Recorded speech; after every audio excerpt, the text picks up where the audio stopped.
Ya, bagaimana terkait dengan masalah anak? Anak itu saya tegaskan tidak pernah ada yang namanya penghalang-halangi, ya, tidak pernah klien kami menghalang-halangi yang namanya anak kepada bapaknya, itu tidak pernah. Ya, parenting yang dilakukan klien kami itu sangat paham bahwa ada posisi bapak, ada posisi ibu.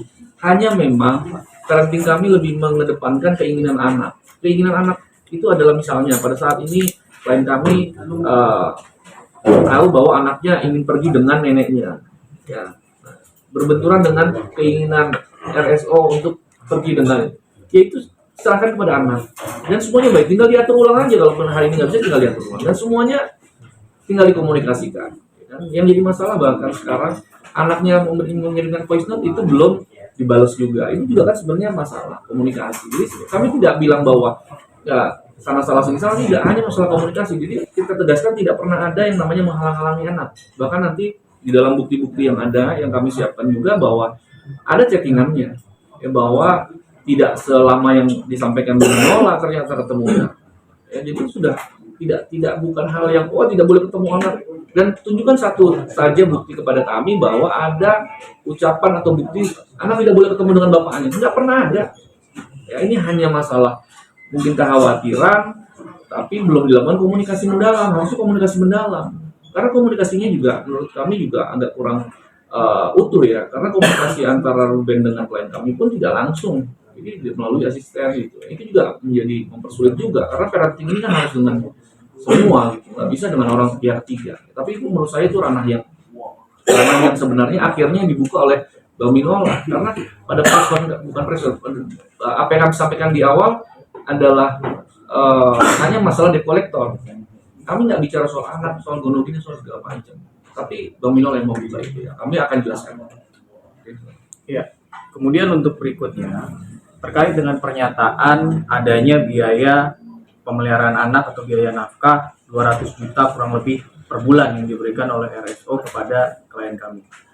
Jadi gini, ini sebenarnya merupakan satu hal yang sudah dibicarakan, disepakati, dan tidak ada paksaan. Ya, ini sudah pernah dibicarakan pada proses perceraian dulu. Jadi untuk biaya-biaya itu sendiri, itu bahkan sudah pernah disampaikan, sudah pernah ditanyakan oleh klien kami. Apakah biaya-biaya keperluan anak-anak ini perlu kita bagi dua atau tidak? Lalu apa jawaban RSO? Jawaban RSO adalah tidak ada beban dibagi dua untuk keperluan rumah sampai anak-anak selesai kuliah. Itu ditanggung semuanya. Nah, maka dengan saat ini juga klien kami juga menanggung biaya-biaya keperluan anak-anak di luar daripada yang sudah RSO berikan. Itu ditanggung sendiri oleh klien kami dan tidak ditagihkan kepada RSO.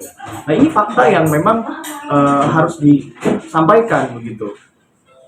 Bahkan ada fakta berikutnya yang menurut klien kami pada masa perkawinan dulu, itu klien kami hanya diberikan uang saku yang jumlahnya sangat terbatas. Uang saku untuk istri, ya.